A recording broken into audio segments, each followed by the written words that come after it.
Dahil nadiskaril ang planong pagpapalit ng liderato, uusad sa full-blown trial sa Senado ang impeachment laban kay VP Sara. Pero posibleng mananaigan niya ang pagkonsidera ng mga senador ng kanilang political na karera sa 2028 elections kung aabot man sa botohan. Kung ako ay re-electionist, mag-iisip ako sa paraan ng pagdidesisyon ko dahil maaaring maapektuhan ang pangkalahatang boto ko sa 2028. Oo. Ayan mga kababayan, maaari pong malaking epekto nito po kung sakasakali ay makarating po sa Senado itong impeachment laban dito kay Vice President Inday Sara Duterte. Tiyak yung mga majority ng mga senador ay mag-aalangan po para impeach si VP Inday Sara sapagkat alam nila ang Mindanao, Visayas ay hawak po ng mga Duterte. Eto kabayan, pati itong si Diwata Tory na ba ito? Kulong mga kababayan, panoorin natin. Emosyonal na ikinuwento sa News 5 ng social media personality na si Diwata kung paano ulit siyang inaresto at ikinulong. Si Diwata kasi bigla na lang daw inaresto dahil sa issue naman ng negosyo. Ayan mga kababayan, itong si Diwata Tory na sana, no? Kulong, inaresto mga kababayan. At nako po, may sadyos po tayo sa Davao. May isa daw pong breaking news po ito mga kababayan. May isang mataas na opisyal ay nagurgor or deads na po dyan sa Davao. Sa Davao po mga kababayan. Yan po ngayon ang ating tutunghayan. At itong si Martin mga kababayan ay booking bistado po ang napakaraming kayamanan at mga property sa Europe, sa Amerika, sa iba't ibang mga bansa sa buong mundo. Grabe mga kababayan. Ito po ngayon. At ang pinakamalupit, itong si Lacson ay inilaglag na po itong si Martin Romualdez. Ito ngayon ang ating pag-uusapan mga kababayan. Samantala, bago po natin tukuyin at tunguhin ang buong detalye ng ating mga pag-uusapan ngayon, nakikisuyo muna ako ng paki-like at paki-share po ng videong ito. Maraming salamat din po sa lahat ng walang sawang sumusubaybay, nag-like at nag-share sa ating mga video. Sa ating pong mga troll at mga basher, I love you. Yummy di ko nasay. Ayaw call. Bata pa ko call. Sayang ang wrinkles. Ayan, kung gusto mo pong hindi madagdagan ang wrinkles dito, dito ka po tumutok sa VMR channel. Eto na nga po, dediretso na muna natin. Ito pong si Diwata mga kababayan, ay natuluyan, nakulong na naman muli. Ano bang nangyari sa iyo Diwata? Napaka-viral po ni Diwata kung ating matatandaan mga kababayan, bago po pumasok sa politika, sapagkat itong nakaraang 2025 senatorial election ay tumakbo po ito bilang isang party list ng vendor party list. Ang sad nga lang, sad to say, no? Mukhang ginamit lang po siya dito dahil panglima lang naman po siya panglima po siya doon sa mga nominee, no? Kung makasakaling manalo po ang vendors party list, ay magiging kinatawan po siya kung mawala po yung 4. Saka pa lang siya magiging congressman. Yan po mga kababayan ay isa sa malamang dahilan kung bakit lalo po siyang bumagsak. Ito nga ang pakikipaglahok po niya dito sa politika. Panoorin po natin ngayon at ang isa pa sa kanyang masaklap na kalagayan, nakulong pa. Ang buong detalye nasa Frontline Report ni Dave Abuel. Hindi napigilang maging emosyonal ni Deo Balbuena o mas kilala bilang social media personality na si Diwata nang makausap ng News 5. Si Diwata kasi nakulong ulit dahil umano sa non-compliance nito sa negosyong Parisan sa Pasay. Ang intensyon ko lang naman, makaahon sa hirap dahil palaboy-laboy lang ako dati. Nagnegosyo ako ng Paris. Tapos isang araw, dahil sa negosyo ko, makukulong ka na lang. Parang napaka-unfair kasi wala naman akong ginagawang masama. February 4 nang mag-post sa Facebook si Diwata. Kwinento niya na bigla na lang daw siyang inaresto nang walang subpoena man lang. Hindi man ako nakatanggap ng subpoena na may warrant na agad. Alam mo kung anong reklamo, anong complainant ko? Isang ahensya ng gobyerno. Hindi daw compliance. Ang masaklap daw, inutang na niya ang halos 50,000 na pangpiyansa sa kanyang abogado. Abono pa siya sa pagtitinda. Masama lang sa loob ko at naka-stress kasi di ba, ang intensyon mo lang naman mabuhay ka, lumabang ka ng patas, tapos ikukulong ka. So parang yun, hindi ko matanggap. Nang hingan pa namin ng detalye si Diwata sa kanyang kaso, Ayaw ko na lang din i-discuss lahat kasi baka mamaya may warrant na naman ako, magkamali ako na sasabihin. So nakakatakot. nang tanungin naman ng News 5 ang abogado ng social media personality, matipid ang kanyang sagot. May kinalaman daw ito sa business registration ng Parisan na kinakailangang rekisito ng Republic Act No. 11199 o Social Security Act of 2018. We have yet to check what was the information all about. There's a pending case already, pending before the Regional Trial Court of Quezon City. So all of the defense or all of the prosecution shall be discussed in that particular forum. Umaasa naman si Diwata na malalagpasan niya ang pagsubok na ito. Nakatakda siyang dumalo sa arraignment ng kaso sa mga susunod na linggo. Noong 2024, inaresto rin si Diwata sa kanyang kasong slight physical injuries na inihain noong 2018 matapos umano niyang saktan ng isang construction worker sa Pasay. Nagbabalita mula sa Frontline. Ayan mga kababayan, hindi po tayo rito natatawa o yung na iniinsulto. Hindi po. Tayo po rito ay natatawa lang po sa nabalita noon na isang construction worker, yun ang isa sa kanyang dahilan kung bakit siya naaresto dahil mukhang sinaktan niya, binugbog niya. Isipin nyo ha, hindi naman kaila sa atin si Diwata ay isang guding natin turingan mga kababayan. Kasi hindi naman po ito bad ding di ba? Now, despite niyan, nakaya pa niyang manakit ng isang construction worker na alam naman po natin, pag sinabing construction worker, hindi po natin sa minamaliit, pero batak po ito sa trabaho. Pero kaya pa niyang saktan ni Diwata, di ba? At naresto pa siya dito, takulong siya noon, mga panahon na yan. Well, isa lang po yan sa mga ng balita. Ang aral po, mapupulot natin dito kay Diwata. Una, mga kababayan, ito pong si Diwata ng trending, nag-viral, napakarami po ang mga, bago po siya mag-viral, napakarami po kasi ang mga pumasyal sa kanya ng mga vlogger. At ito pong mga vlogger na ito ay ikinalat po itong kanyang paninda, ipinakalat po sa social media na mayroon pong isang Diwata Paris overload. So siyempre, ang mga Pilipino po kasi mahilig po sa mga trending, mahilig po sa mga, lalo ng mga vloggers, out of curiosity, dinumog po ng mga tao at na-promote po ito si Diwata. Ang siste lang po mga kababayan, ang sumikat na ito si Diwata, may mga naglabasan po mga video na nakikita siya na mayroon isang gusto magpabati, magpa-shoutout dahil birthday niya, ito po ay nag-trending din po mga kababayan. At ang sabi niya rito, sagot niya, lilipas din yan kuya.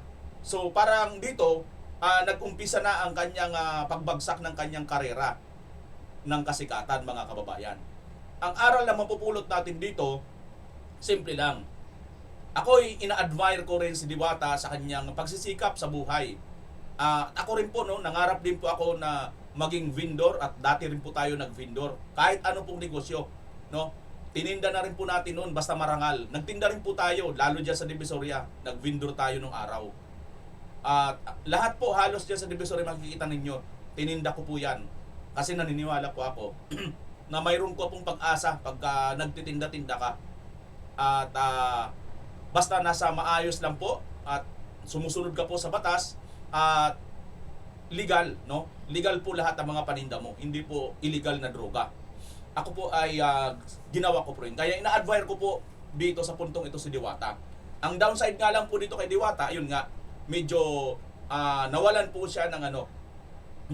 siya ng tinatawag na pagpapahalaga kung saan sa mga tao na nagkalat or nagpa-trending sa kanya. Yun lang po yung pinaka-downside dito kasi sabihin na lang natin na pagod ka or ayaw mo munang paano kasi marami kang customer na inaasikaso, which is valid naman yon. Kaya lang, kung katulad niya, na-public ka na, at lagi ka na nandiyan sa publiko, hindi mo dapat ipinapakita yung ganyang pag-uugali. Kung pwede ka naman magtago muna, magpahinga sa loob ng kwarto, para hindi ka ma-interview, hindi ka ma-istorbo. Pero pag lumabas ka, alam mo naman kasi, ganyan po kakukulit ang mga vlogger, At alam mo yan dahil dinudumog ka noon Pero gayon pa man, water is under the bridge na yan, history na yan sa'yo Diwata, ito na ngayon ang kahinatnan mo. Ito, ang problema ko lang dito kasi nga, katulad na sinabi ni Diwata, naghanap buhay lang ng maayos at sumusunod naman sa batas, ito makukulong pa. Yun lang po ang problema sa atin dito sa ating bansa. Kasi katulad ni Diwata na isang may tuturing natin na ordinaryo lang din pong naninegosyo, naghanap buhay, mabilis po at napaka-istrikto ng batas. Samantalang ito pong mga magnanakaw, ang mga contractors, mga congressman na mga contractor na napakalalaki ng mga negosyo, at pera pa ng bayan ang nininegosyo, ay napaka ng batas, napakaluwag po para sa kanila. Pero pagdating po dito kay Diwata at sa mga katulad natin na mga maliliit na gusto lang naman pong makaahon sa buhay sa pamamagitan ng maliit na puhunan at hirap, tiyaga, pagod, puyat, lahat, dito po nakatuon ang batas. Bakit? Trending pa rin po kasi, viral pa rin po kasi ang isang Diwata. Pangalan na kasi yan. Kumbaga, pagka ikaw nga naman, isa ito sa parang sisikat ka rin di ba mga kababayan? Pero ako, bilang kahit isang akong vlogger, hindi po ako nagpunta dyan. Pumunta ako dyan minsan kay Diwata, kumain. Tinikman ko rin yung kanyang pinagmamalaking Paris overload, mga kababayan. So, ang aral dito, simple lang. Ang may isang tao na katulad ni Diwata, ano pa man ang kanyang nangyari sa kanya, ay nakikita pa rin natin na ang ating hustisya po sa ating bansang Pilipinas ay maluwag po pagdating sa mga may kaya, may mga kapangyarihan sa gobyerno, pero pagdating po sa mga ordinaryo, mabilis po, mahigpit ang pagpapatupad. Yan po yan. Katulad na lang nung nagnakaw na matanda ng isang tiklis na mangga. Kulong kaagad. Matanda na, kulong kaagad. Ganyan po ang ating batas. Reality po sa ating bansa. Sorry po, no? Sorry, pero ito po yung realidad sa ating bansa. Pag mayaman ka, politiko ka, makapangyarihang tao ka, mahirap kang basta ipakulong at ipahuli. That's the facts. Okay mga kababayan. So, ang aral kay Diwata dito, magsilbi to sana sa kanyang mga aral na iwasan niya na ang maaaring mapuntusan siya. So, punta muna tayo dito mga kababayan, bago natin tuklasin ito pala mga kababayan. Tuklasin muna natin pala itong mga natuklasan dito kay Remulla, no? Ay kay Martin. Itong kanyang mga kayamanan. Tila malalim ang kaugnayan ni dating House Speaker Martin Romualdez sa nakabili ng Forbes property na konektado umano sa kanya. Bukod sa kabaro sa fraternity... Wait muna mga kababayan ito isingit ko muna ito bago tayo magtuloy-tuloy doon. Hindi lang pala sa mahihirap, mahigpit at mabilis maipatupad ang batas, kundi doon po sa kalaban ng mga administrasyon na ito. Ito muna, isingit ko muna ito bago tayo magtuloy-tuloy Idagdag ko ito kay Diwata. Ayan kita nyo na mga kababayan. Ito kasing sila Jinggoy Estrada, Joel Villanueva Senators at Chess Escudero Senators. Ito kasi sila yung pumapabor or ayaw po ma-impeach si BP Inday Sara. Kumbaga, leaning po nila towards papunta po sa mga Duterte. Kaya mabilis po kaagad ang aksyon, kaso kaagad. Katulad ni Senator Ramon Revilla, Bong Revilla. Bagamat kasama po sa team ni Marcos nung nakaraang 2025 election, nilaglag po nila, plus ito na ngayon, mabilis na kinakasuhan. Samantala si Martin, mga kababayan, tila baga, iniiwas po talaga pagpapunta na sa kanya. Pero ito matindi. Ito ang matindi mga kababayan. Si Lacson ay linaglag na pala itong si Romualdez dito sa video ito. Mapapanood natin mamaya mga kababayan Paano niya nilaglag? Kasi nga, dito di ba hindi niya kinasuhan? Well, yun ang alam natin. Pero mamaya kabayan kasama dito si Chis Escudero na alam naman po natin Senator Bato, 4 sila ng mga senador na alam po natin, markado po yan na papabor po kay Vice President Sara Duterte pagdating po sa impeachment kung sakasakaling makatuloy sa Senado. Na mayroon naman po dito mamaya, kung sakasakaling makatuloy sa Senado, abay laglag din po yun mga kababayan, sapagkat mayroon pong analysis na mayroon pong basihan na hindi rin po ito mananalo pagdating sa Senado. Kahit pa mawala din itong 4 na ito, Senator Bato, Jinggoy, at Villanueva at Chis Escudero. Diba kabayan? Pero yan nga muna, siningit muna natin. Mahigpit ang batas, madali ang batas ipatupad kung kalaban ka ng administrasyon na ito. Sige, sinong kukontra? Kung kontra ka dito sa aking analysis, ipaliwanag mo. Ito ang paliwanag ko. Kita naman, di ba? Lahat ng mga kalyado ng mga Duterte, mahigpit, mabilis ipatupad ang batas. Mabilis nilang i-bend the law. Tama hindi?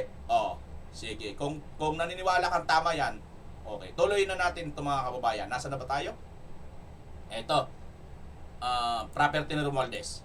Kapwa may papel din umano sila sa tatlong kumpanya. Narito ang agenda report ni Hannah T. Ang property na iniuugnay kay former House Speaker Martin Romualdez, pumapalo raw sa 1 billion pesos ang presyo. Ayon yan kay Senate Blue Ribbon Committee Chair Ping Lacson. Nakatakdang imbitahan sa next hearing ng komite ang nakapag-acquire ng property na ito sa 30 Tamarind Street, South Forbes Park. Yan ay ang Golden Pheasant Holdings Corporation na ang major stockholder ay si Jose Raulito Paras. Dati na rin siyang may mataas na posisyon sa tatlong kumpanyang iniuugnay kay Romualdez. Ayan mga kababayan At sila ay fraternity brothers. Gustong pagpaliwanagin ni Lacson si Paras sa kung paano nito na-acquire ang nasabing property sa kabila ng presyo nito. Posibleng imbitahan din si Romualdez. Pero hindi pwedeng puwersahin ang congressman sa pagdalo dahil sa interparliamentary courtesy o pagbibigay ng respeto na tradisyon sa Kongreso. Una nang lumitaw na pampronta raw ng purchase ng property si flood control figure Curly Discaya na mismong nagsabing si Romualdez daw ang bagong nakakuha ng property pero itinanggi ito ng kontratista. Sabi ni Lacson, hindi raw ito para sabihing sapat na ito para i-implicate si Romualdez sa investigasyon, kundi posibleng makapag-provide ito ng lead sa investigating agencies na kailangan ng mga ebidensya.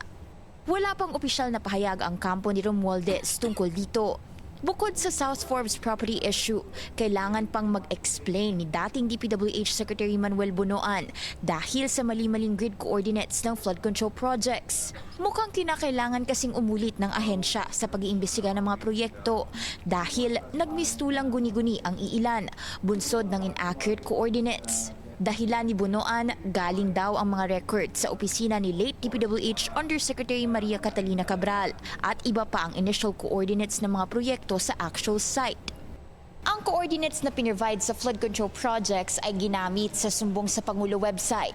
Sabi ni Lacson, 86% sa mga proyekto ay may mali-maling coordinates at nangangamba siyang posibleng gamitin itong dahilan para questionin ang credibility ng nasabing website. Sakaling maging evasive o hindi makipag-cooperate si Bonoan sa investigasyon, posible siyang makontempt at kalaunay ipaaresto ng Senado. Una nang sinabi ni Bonoan na handa siyang sumipot ulit sa susunod na Blue Ribbon hearing.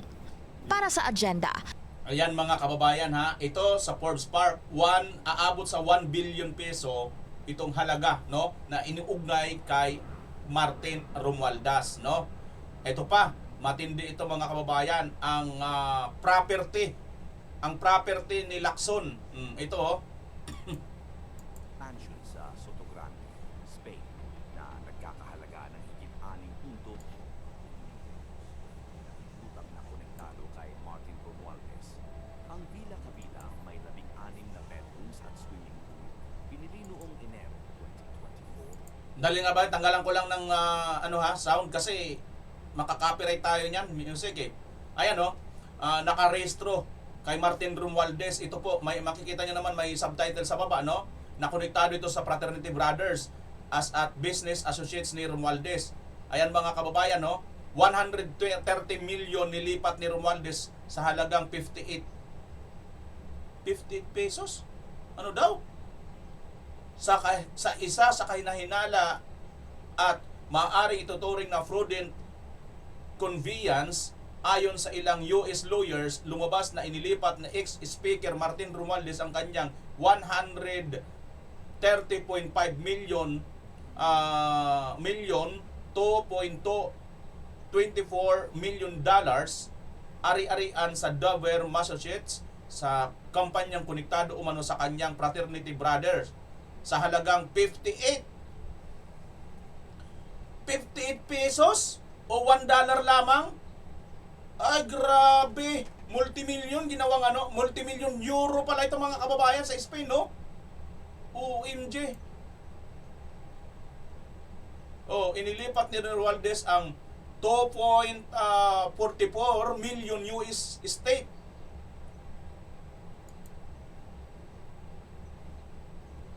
Ayan no mga kababayan, hindi kasi natin pwedeng ipalabas ang sa Rappler eh. Marami makikita po sa Rappler mga kababayan. Nagka-copyright din po kasi itong Rappler na to eh. Kaya hindi po natin pwedeng ipalabas. Oh, ang source nila Rappler exclusive center on Martin Romualdez transfer of a property in the United States. Isang corporation para lamang sa $1, corporate layering straw persons. Grabe no, corporate mga kababayan, company, $1 lang ang halaga. Saan ka ba nakakita nun?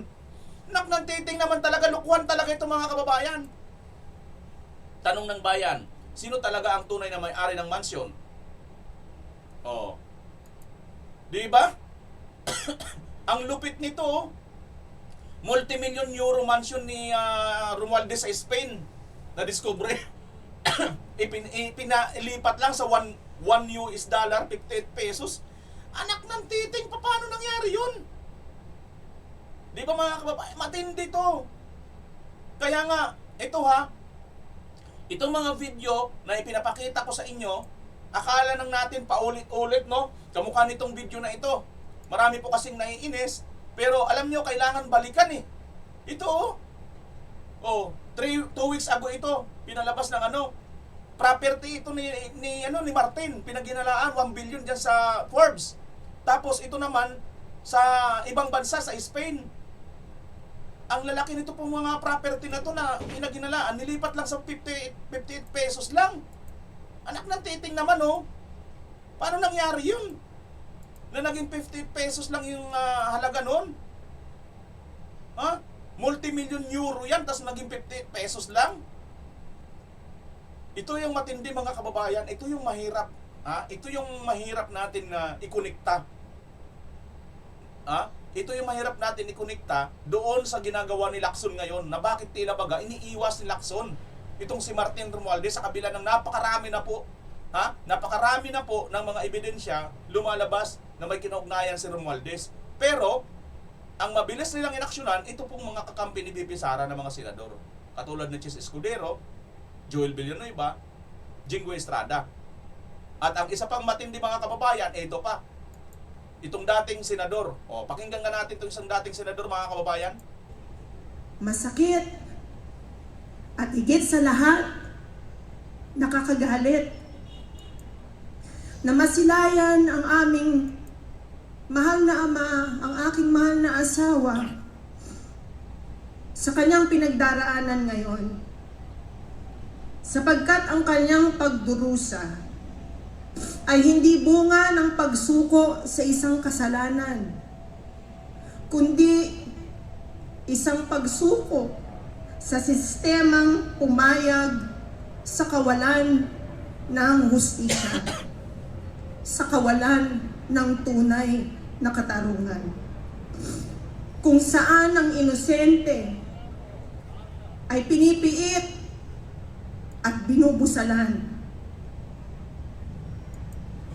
Ito ay sugat sa puso namin. Sugat sa mga supporters niya at sugat sa bawat isang mamamayang Pilipino na kanyang tinulungan. Isang malakas na dagok sa aming puso at damdamin. Ngunit dahil po sa inyong pagmamahal na pinapakita ngayong gabi, sa inyong suporta at panahon na inuukol sa gabing ito, kayang harapin ni Senator Bong Revilla ang patuloy na pagpukol ng mga maling akusasyon laban sa kanya. Nananatiling matatag ang suportang natatanggap ni dating Senador Ramon Bong Revilla Jr. mula sa kanyang mga tagahanga. Ito'y sa gitna ng kasong kanyang kinakaharap sa Sandigan Bayan na malversation at graft matapos masangkot sa umano'y ghost flood control project sa Pandi, Bulacan na nagkakahalaga ng 92.8 million pesos. Kahapon, ayon sa kampo ng mga Revilla, tinatayang nasa 15,000 na mga katao ang nagtipon-tipon sa Aguinaldo Shrine sa Kawit, Cavite para makiisa sa isinagawang prayer rally. Ayon sa mga taga-suporta ng dating senador, ang pagkakapiit nito ngayon at pagkakasangkot sa korupsyon ay bunga lamang ng mga pamumulitika. Panawagan ng mga ito, sanaan nila ay magkaroon ng patas at makatarungang proseso ang hustisya. Samantala, bago magtapos ang pagtitipon kahapon, nagpaabot ng pagpapasalamat si Cavite's 2nd District Representative Lani Mercado Revilla sa mga taong patuloy na sumusuporta at naniniwala sa kanyang asawa. Kaugnay nito, nanindigan din silang walang kasalanan ang dating senador at hindi totoo ang mga aligasyon laban dito.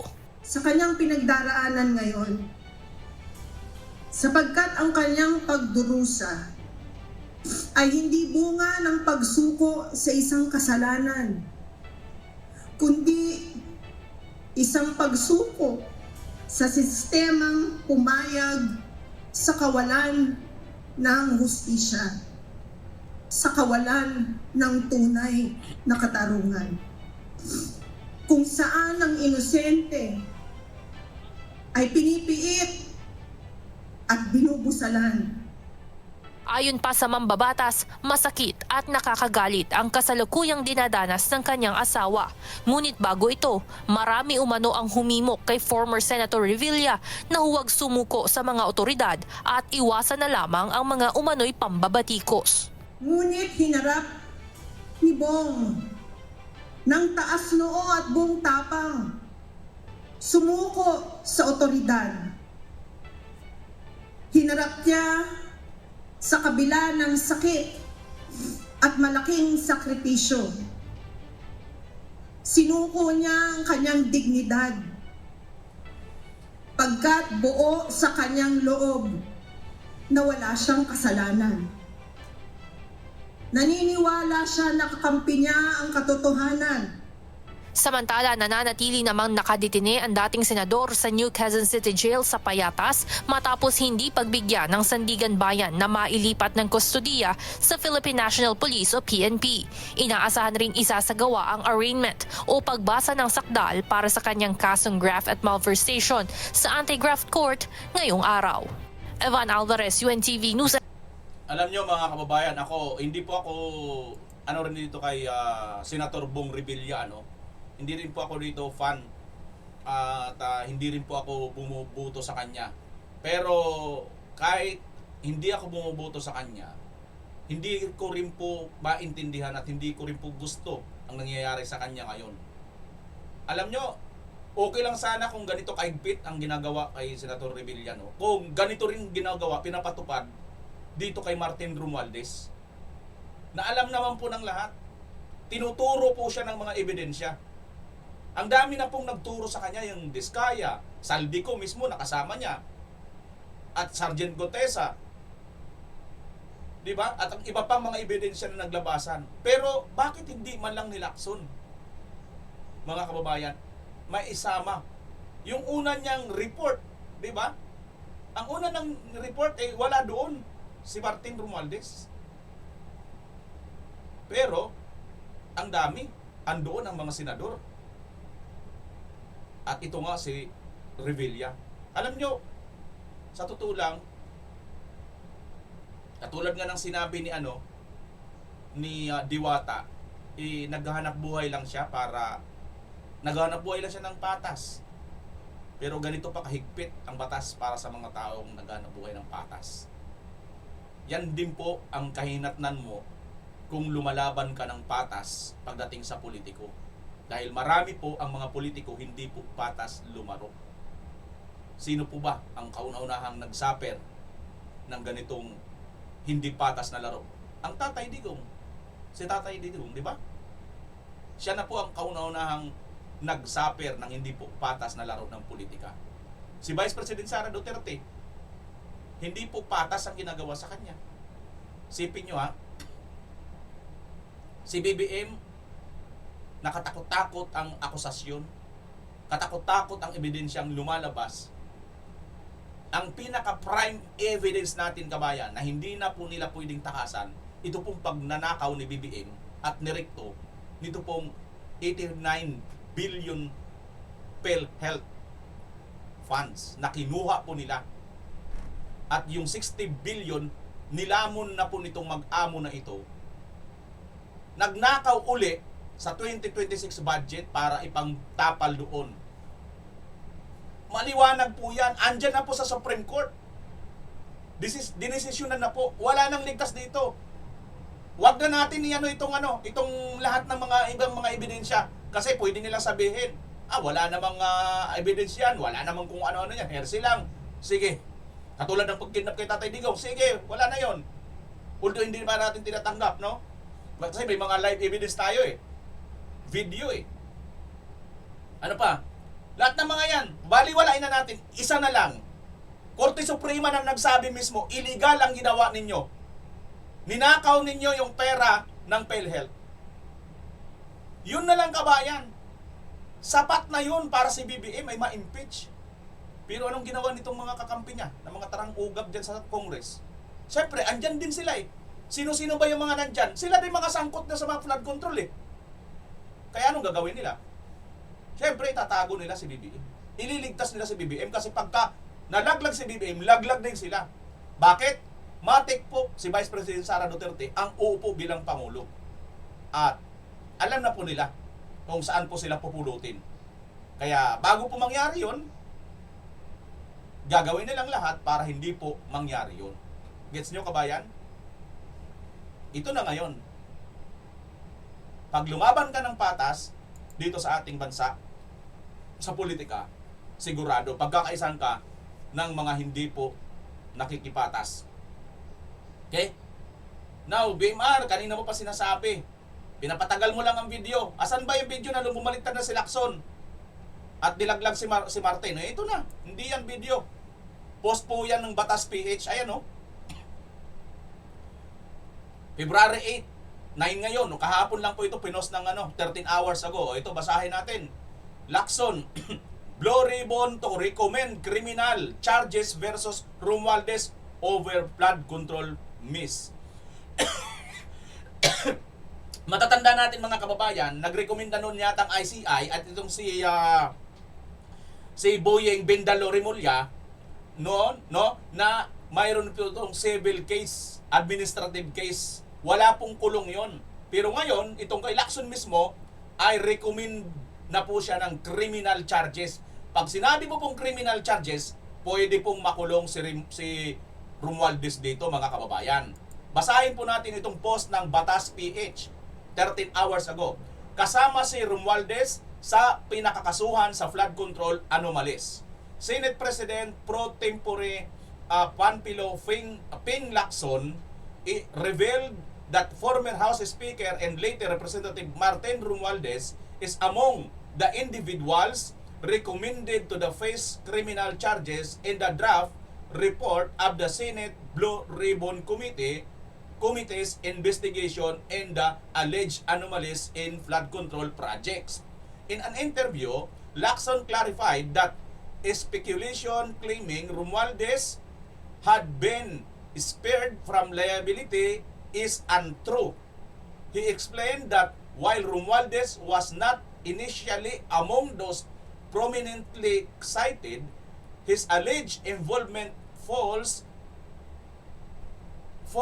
under the committee's second category, individuals whose names surfaced during the Senate inquiry but for whom there is no direct evidence that they received money.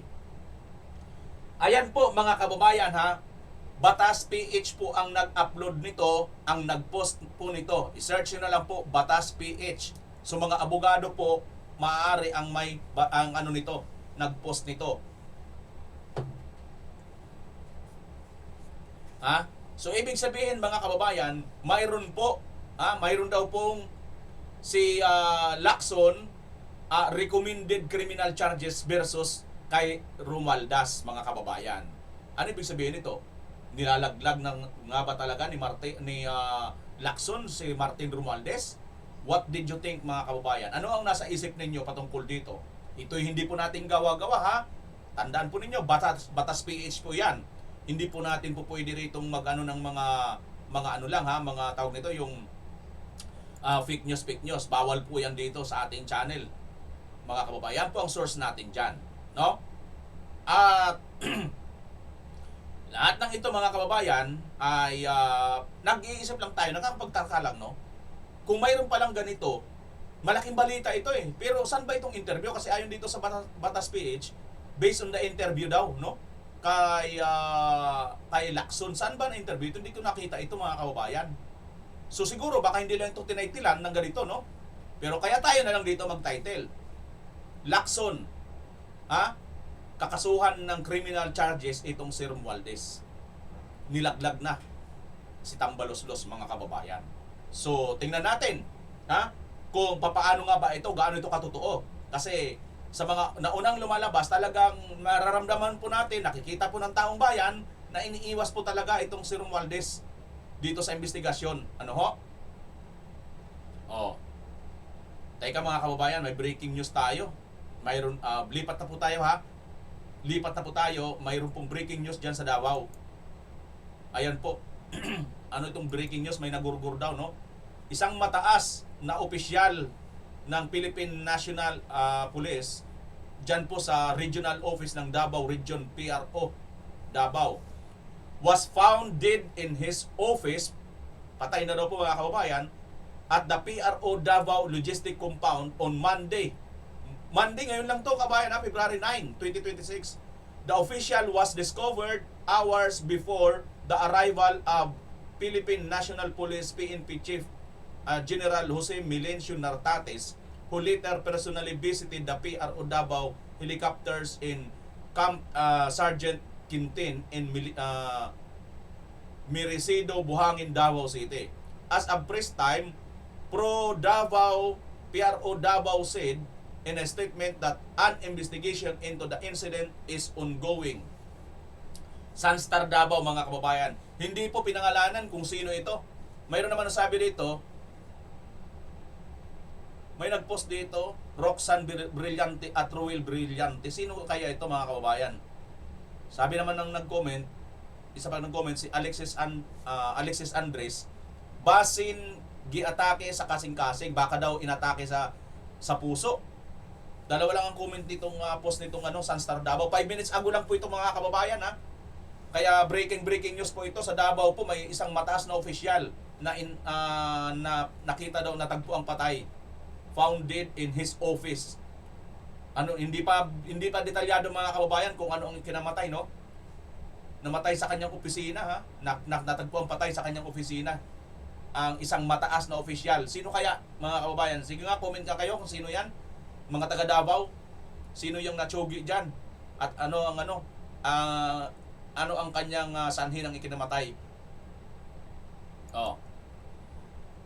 Lahat ng ito, mga kababayan, balik na po tayo sa isyo. Lahat ng ito ay dito po papunta sa impeachment kay Vice President Sara Duterte. At ang isang good news sa atin, mga kababayan, kahit pala itong mga pro-senator or pro-BBM senator ay nasa majority ng mga senador ay hindi po pala bubuto. Takot din sila. Matatakot din po sila, mga kababayan. Tingnan po muna natin ito. Ito muna, ha, bago yon yung isang balita. Di ba right now, Kongreso, it's controlled by the majority administration. So I don't think it will prosper kay PBM. Ang medyo delikado yung kay Sara. VP Sara, di ba? Why delikado? Konti lang ang minority na tatayo para sa kanya. Ma-impeach ulit si VP Sara. Marami rin sa minority. Kaya na-approve, di ba? Na-approve lang. Go for the impeachment of VP Sara. Marami rin sa minority. Oo. Kaya lang, ang question dyan, since 2028, malapit na, may mga consequence pag pumirma ka, katulad ng nakaraan.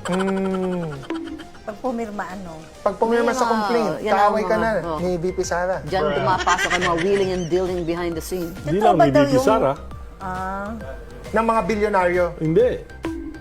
Ni BBM. Ano? Hindi. Hindi nyo ba natandaan? Ano po?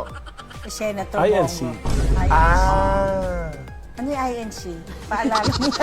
Number Hindi one ko talaga supporter natandaan. ni VP Sara. Hindi naman number Ano one INC? supporter, pero ayaw nila ng impeachment. Kasi mabuli daw. Okay. At mas lagong ayaw nila ng impeachment kung si Pangulong Marcos na, sigurado So, ako. kaya nga, pareho. Both, ayaw nila. So, kung may Parang pumirma ka, di Eh sabi, kung to quote Mababudget ka. to quote President Rodrigo Duterte in the before, yung kay Leni Robredo, di ba? Ano? They tried to impeach her. Ang sabi ni Pangulong Duterte sa mga kongreso niya, administration, elected ng tao yan, bakit yung impeach yan? Oh, kaya yun ang nakatimo sa isip. Look, we just had an election. Guys, lay off. Just stop it. Can do other things, but do not tinker with the structure of government. I will not countenance it. Elected yung tao. So, why do you have to sit just because he keeps on harping on me? Yeah, this is democracy. It's freedom of speech. Yan mga kababayan, kung ito ngayon na panahon natin kay Tatay Digong, wala pong impeachment na magaganap kay Vice President Sara Duterte. Ang problema kasi, iba naman po si Tatay Digong at saka si Marcos Jr. Bangag naman kasi itong si Marcos Jr. kaya hindi niya po alam ang ginagawa niya. At wala po itong tinatanaw na utang na loob. Wala po itong kautang na loob talaga. Marcos, walang utang na loob, mga kababayan. Kaya, syempre, ano pa bang aasahan mo pag isang tao na adik, bangag, at walang utang na loob, di ba? So, wala pong makikilala yan na kabutihan sa kapwa. So, kung yung Tatay Digong, simple lang rason niya, elected yan, hayaan mong tinitira ako, di ba?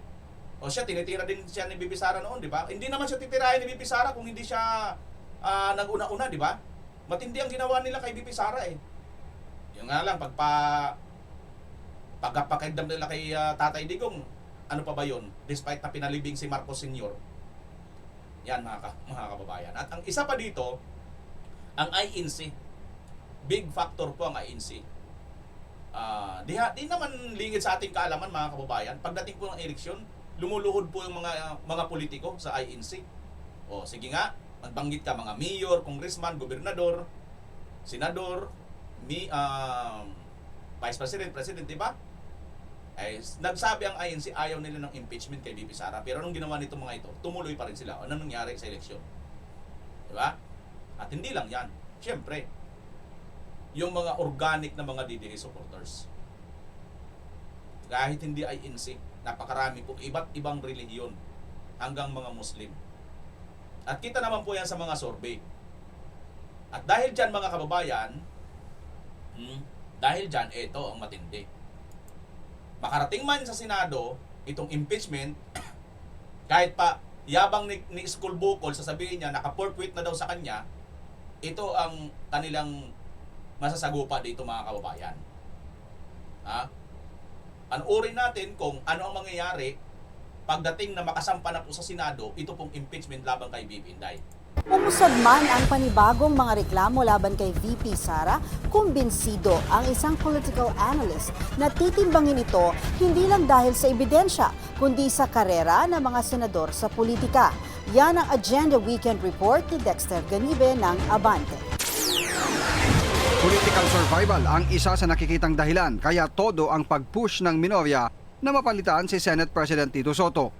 Unang umugong noong Lunes, Pebrero 2, ang kudeta sa Senado, na tumagal hanggang noong Miyerkules, February 4. Sa panayam sa point of order ng Abante, sinabi ng political analyst na si Eric De Torres na may kinalaman sa impeachment ni VP Sara at ang pagkakadawit ng ilang nasa minorya sa flood control scandal kaya nais mapalitan ang liderato ng Senado.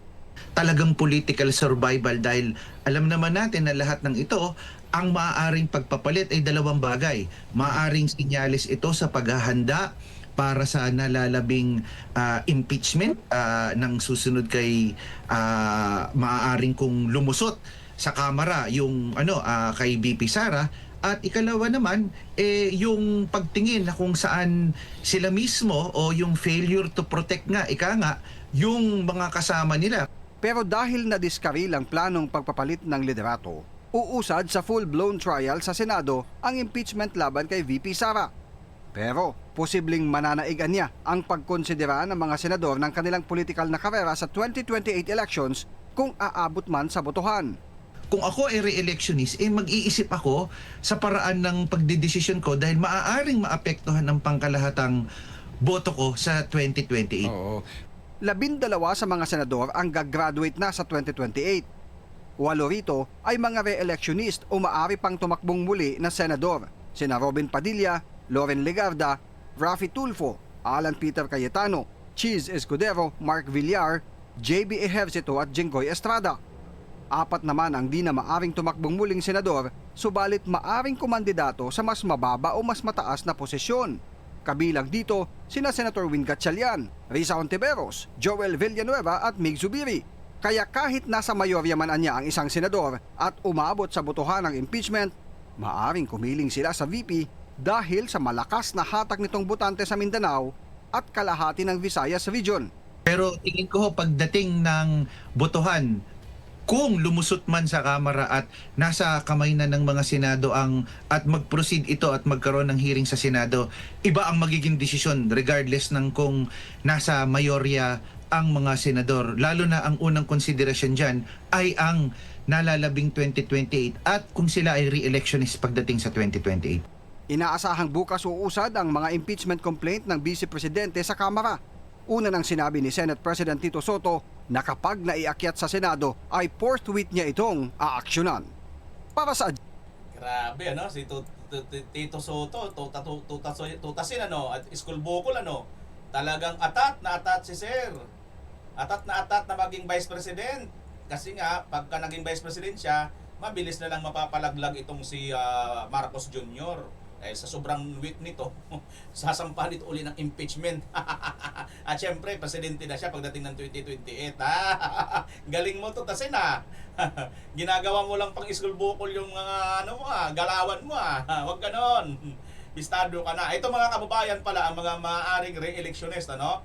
Senator Robin Legarda, Raffy Tulfo, Alan Peter Cayetano, Francis Cheese Escudero, Mark Villar, Joseph Victor Ejercito at Jinggoy Estrada. Himayan muna natin mga kababayan. Himayan muna natin ang ito si Senator Robin Padilla, given na po yan. Given na po yan. Once na tumakbo po yan, kahit pagka-senador, pasok na po yan. Given na yan. Ito naman si Legarda mga kababayan ay as usual, maaari din po itong manalo mga kababayan. No? Maaari din po itong manalo. But pagka kayo ay pumabor dito sa pag-impeach kay VP Inday Sara, malaking-malaki ang mababawas kay Loren Legarda. Nasa majority yan, di ba? Ito rin si Raffy Tulfo, independente pero nasa majority rin, di ba? Itong malaking magbigay ng tip doon sa Viva Max Beauty at saka yung anak nito tumongga ng milyon-milyon na chupon ng alak. Yan. Alam naman po natin, maaari manalo ito sa pagkasenador. Muli. Pero, hindi pa rin natin ma-discount ang fact, lalo na ngayon, na wala po itong nagawa. Madaldal, maingay po ito, pagdating po sa kanyang programa, pero pagdating pala dito sa katiwalian, wala po itong imik, lalo na po rito sa trilyon-trilyon na pinag-uusapan sa ghost projects. Manapa, ang nakita pa natin, mayroon tong investigasyon doon sa tungkol sa loto na araw-araw may milyonaryong nananalo, inimbestigahan niya yon. Pagkatapos, sumunod na pagkakita, nakita silang 4 ni Lisa, Marcos, BBM, tsaka yung kanyang asawa ni Tulfo, may picture sila. Pagkatapos noon, tahimik na ang investigasyon. Kita ng taong bayan yan. Maingay si Raffy Tulfo pagdating po sa mga chismisan, marites, away mag-asawa, pakialamero, di ba? Doon siya nakikialam, doon siya malakas, doon siya mga away ng construction worker, mga security guard, ayun, napakaingay niya doon. Yung mga foreigner na, di ba? Yung mga APAM, doon, yun, napakaingay niya. Mga viral kasi yun, trending yun, napakalakas yun sa views. Diba? Doon siya kumikita. doon siya ngayon nakaangkla. Pero pagdating po sa flood corruption na nangyari sa ating bansa, na pati yung anak niya, yung congressman na malakas tumungga, malaki po ang nasasangkot din po ng pangalan dyan po sa Quezon City. Kaya tahimik, kaya malaki ang epekto nito, mga kababayan. Tapos bubuto pa siya para imbit si BP Inday Sara, anak ko. Hindi na tayo magugulat, mga kababayan, na malaglag din po itong tulpo na ito. Tandaan po natin, itong 2025, nagpakita na po ng lakas ang mga Duterte. At hindi pa po ito nabibreak nila, kundi tumataas pa rin po ng tumataas. Malay natin, bigla po siyang lumagapak pagka bumuto siya sa impeachment. Kitang-kita naman na ang dapat ma-impeach dito ay biruin mo si Marcos Jr. Napatunayan na sa Supreme Court na mismo 60 billion ninakaw nila yung PhilHealth. Pagkatapos nagnakaw na naman uli sa 2026 budget para ipantapal dun sa ninakaw nila. Di ba? Syempre itong si Alan Peter Cayetano. Sure na po yan tayo. So, dalawa na. Ruben, Alan Peter Cayetano. Francis Chis Escudero, alam naman po natin, di ba? Alam naman po natin, hindi po yan bubuto. Pasok na kay BP Inday yan. Itong mga bilyar, dito tayo mga kababayan. Itong mga bilyar na ito. Kasi sa ngayon, mukhang hindi po ako komportable sa kanilang katatahimikan. Well, business kasi mga kababayan ang dahilan. Ang nakikita natin ito, business.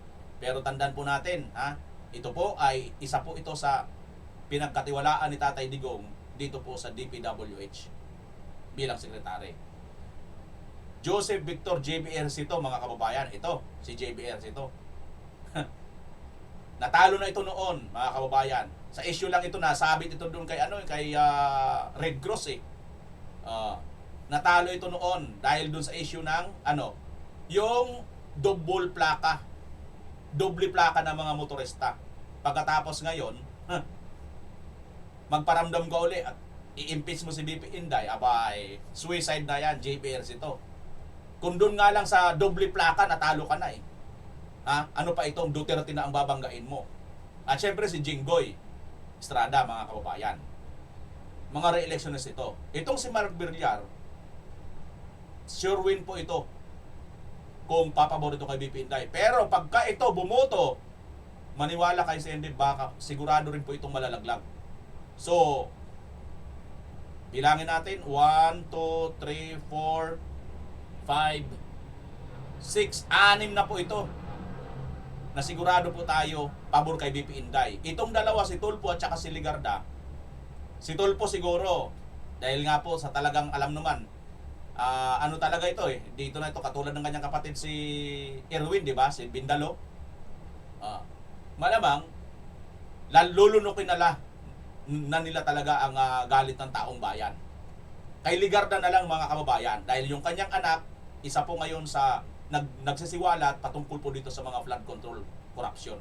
Kaya maaari, makuha natin si Ligarda. Kaya, 1, 2, 3, 4, 5, 6, 7.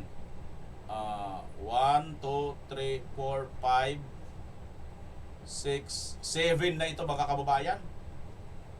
7 na po ito. Plus si Senator Bato pa, 8. Senator Marcolita pa, 9. Tapos na.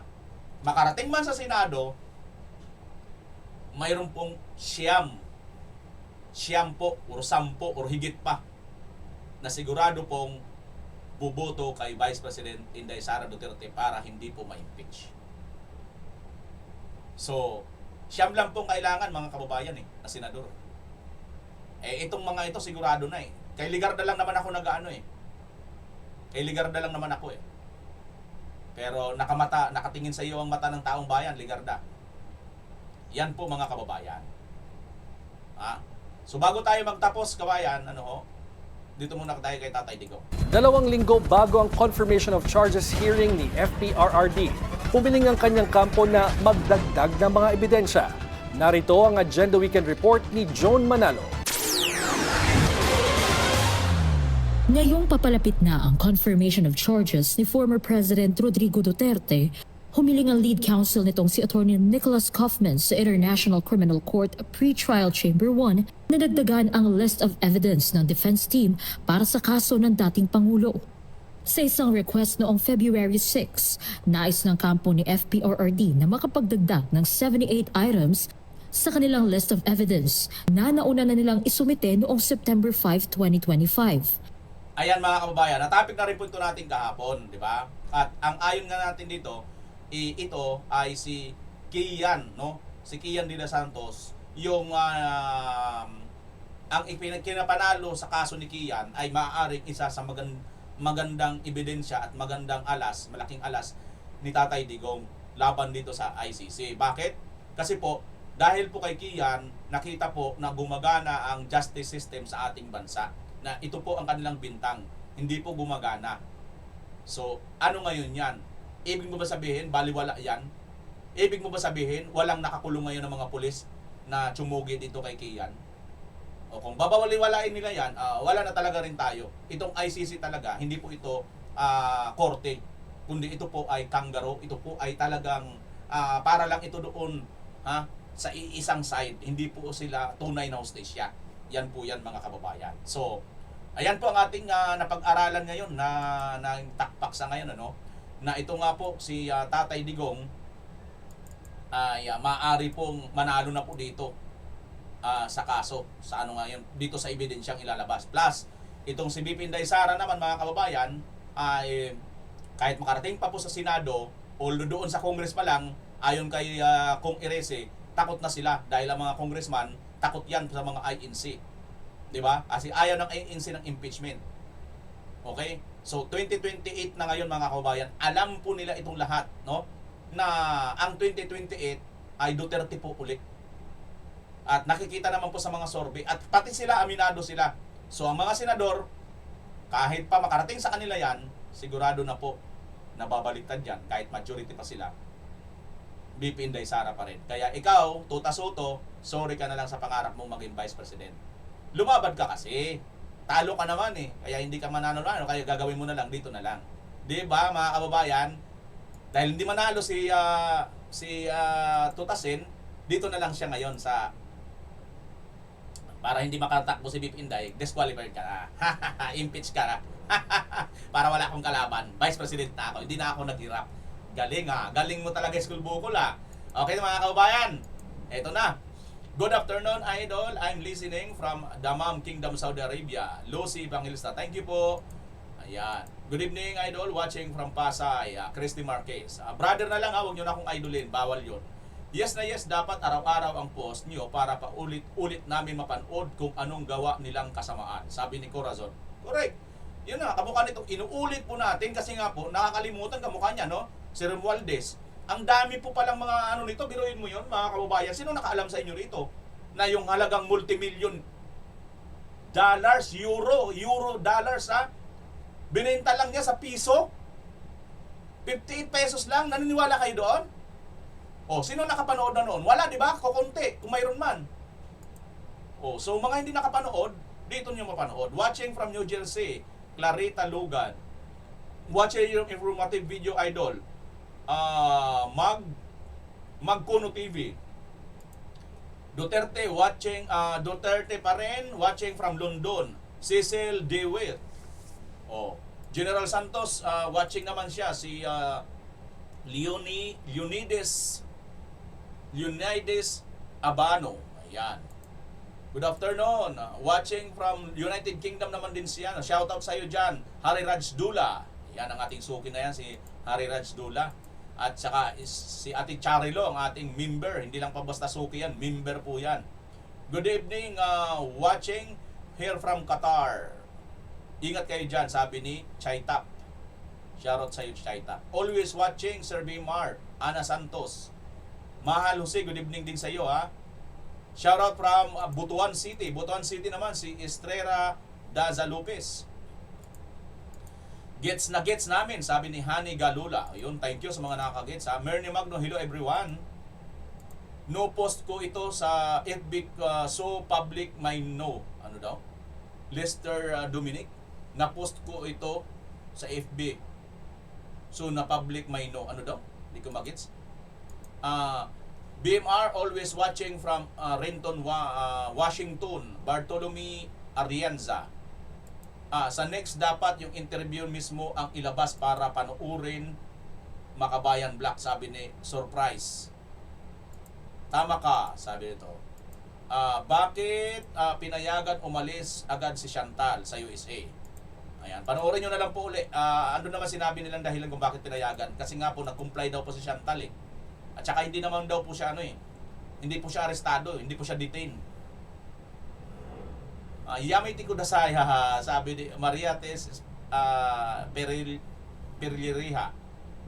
This Chantal girl is lucky. She was saved by our good in the military group, sabi ni Benedict Taang. Ayan. Share ninyo ito. Ayun. Thank you sa mga nag-share, watching. Ayan. Kasuhan na ninyo involved recruitment. Dapat nga kasuhan si yung si Rinico, di ba? Huwag na po BMR i-reveal ang ebidensya ng defense tatrabahuin na naman. Ayan, sabi ni Cheska. Grabe ba sila? Ayan, sabi dito. Okay? Dapat ikulong daw si Rinico. Okay mga kababayan, maraming salamat po sa lahat ng walang sawang sumusubaybay, nagla-like at nag-share sa ating mga video. Paki-comment nyo po kung gusto nyo pa shoutout. BMR, shoutout. Taga dito ako sa lugar na to. Pilipinas as always. Bye-bye!